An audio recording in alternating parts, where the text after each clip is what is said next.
Welcome to the Eagles Sports Update. I'm Derek Miceli, and both Bianca and Al are listed as inactive for tonight, so let's get right to it. The men's basketball team suffered a tough loss to Bowling Green State University, falling 84-79 on Saturday.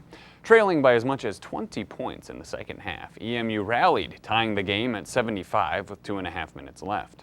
Alas, Bowling Green hung on, and the Eagles dropped to 10-7 overall, 2-2 in Mid-American Conference play.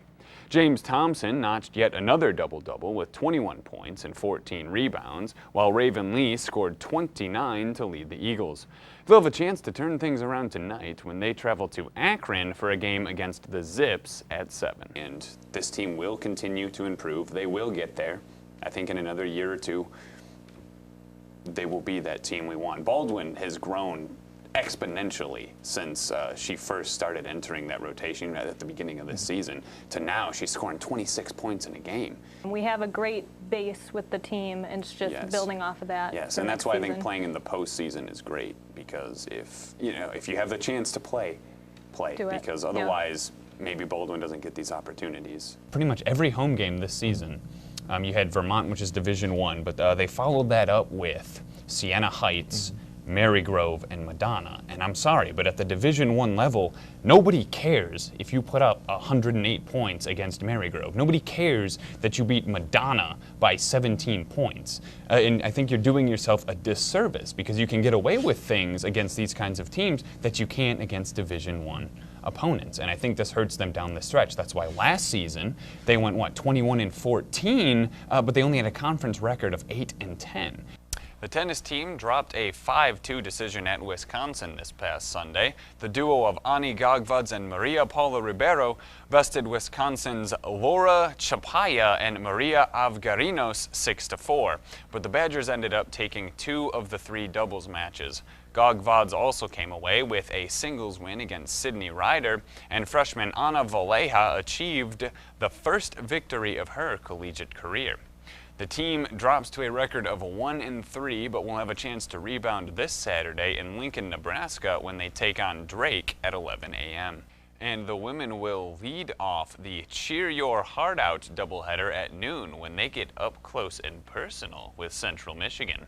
They'll be coming off a Wednesday night home tilt with Ball State, who came to town sporting a 7-3 conference record after downing Toledo 69-61. The sport is rowing, and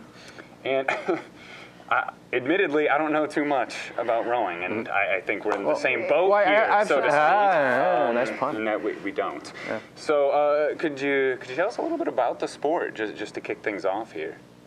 Sure.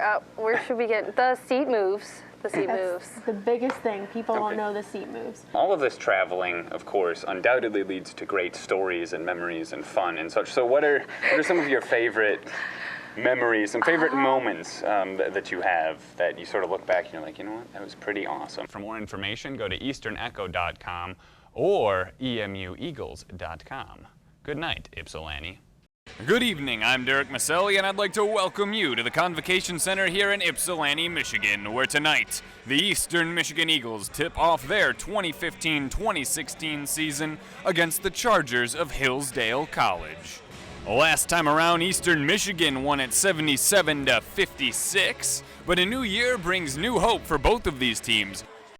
Too strong off the foot of the iron, rebound Nazioni. Eastern Michigan moving right to left. Now Price going to try a left-wing triple, and he got it.